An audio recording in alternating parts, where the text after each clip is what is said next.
നിങ്ങൾക്കറിയോ, നമുക്കുണ്ടാവുന്ന ഇമോഷൻസൊക്കെ ശരിക്കും വെറും 90 സെക്കൻഡ്സ് മാത്രമാണ് ലാസ്റ്റ് ചെയ്യുന്നത്. ഇത് പറഞ്ഞപ്പോൾ നിങ്ങളൊന്ന് ഞെട്ടിയോ? ഹലോ, എൻ്റെ പേര് Anjana KS, consultant psychologist at absolute mind, Calicut. നേരത്തെ പറഞ്ഞ പോലെ തന്നെ ദേഷ്യം, വിഷമം, ഈ വികാരങ്ങളൊക്കെ നമ്മളെ ബ്രെയിനിൽ ഒരു കെമിക്കൽ റിയാക്ഷൻ എന്നുള്ള രീതിയിൽ 90 സെക്കൻഡ്സ് മാത്രമേ ലാസ്റ്റ് ചെയ്യുന്നുള്ളൂ. എന്നാൽ നമ്മൾ ഓവർ തിങ്കിങ് ഒക്കെ കാരണം ഈ ഇമോഷൻസ് ദിവസങ്ങളോളം നിൽക്കുന്നതായിട്ട് നമുക്ക് ഫീൽ ചെയ്യാറുണ്ട്. എനിക്ക് വന്നൊരു കേസ് പറയുകയാണെങ്കിൽ, അവർക്കുണ്ടായിരുന്ന ബുദ്ധിമുട്ടുകൾ എന്താണെന്ന് വെച്ചാൽ, രാവിലെ തന്നെ ഹസ്ബൻഡിൻ്റെ അടുത്തും മക്കളുടെ അടുത്തൊക്കെ വല്ലാണ്ട് ദേഷ്യം പിടിക്കുക, പെട്ടെന്ന് ഇറിറ്റേറ്റഡ് ആവുക, ഭയങ്കരമായിട്ടുള്ള മൂഡ് സ്വിങ്സ് ഉണ്ടാവുക, ആങ്കർ ഔട്ട് ബേസ്റ്റ് ഉണ്ടാവുക. എന്നാൽ ഇതൊക്കെ കഴിഞ്ഞിട്ട് വേണ്ടായിരുന്നോ എന്നുള്ള ഗിൽറ്റി ഫീലിംഗ് ഒക്കെ തോന്നാറായിരുന്നു.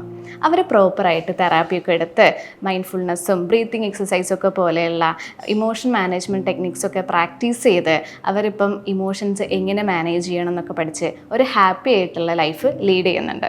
ഇമോഷൻ മാനേജ്മെൻറ്റ് എന്ന് പറഞ്ഞാൽ നമ്മൾ ഇമോഷൻസ് കൺട്രോൾ ചെയ്യണമെന്നോ അല്ലെങ്കിൽ സപ്രസ് ചെയ്ത് വെക്കണമെന്നോ അല്ല, മറിച്ച് നമുക്കുണ്ടാകുന്ന ഇമോഷൻസിനെ അനലൈസ് ചെയ്ത് വൈസായിട്ട് ഹെൽത്തി ആയിട്ടുള്ള രീതിയിൽ അത് എക്സ്പ്രസ് ചെയ്യുക എന്നുള്ളതാണ്. ഇമോഷൻസിനെ നമ്മൾക്ക് ഹാൻഡിൽ ചെയ്യാൻ പറ്റിയാൽ നമുക്കൊരു ഹെൽത്തി ലൈഫ് ലീഡ് ചെയ്യാൻ പറ്റും. ഇത്തരം ബുദ്ധിമുട്ടുകൾ നിങ്ങൾക്കുണ്ടെങ്കിൽ നല്ലൊരു സൈക്കോളജിസ്റ്റുമായി സംസാരിച്ച് നിങ്ങളെ സംശയങ്ങളൊക്കെ തീർക്കാൻ വേണ്ടിയിട്ട് നിങ്ങൾക്ക് ഞങ്ങളെ ബന്ധപ്പെടാവുന്നതാണ്. അങ്ങനെ എത്രയും പെട്ടെന്ന് നിങ്ങളുടെ പ്രശ്നങ്ങൾക്ക് ഒരു പരിഹാരം കണ്ടെത്താൻ സാധ്യമാവട്ടെ.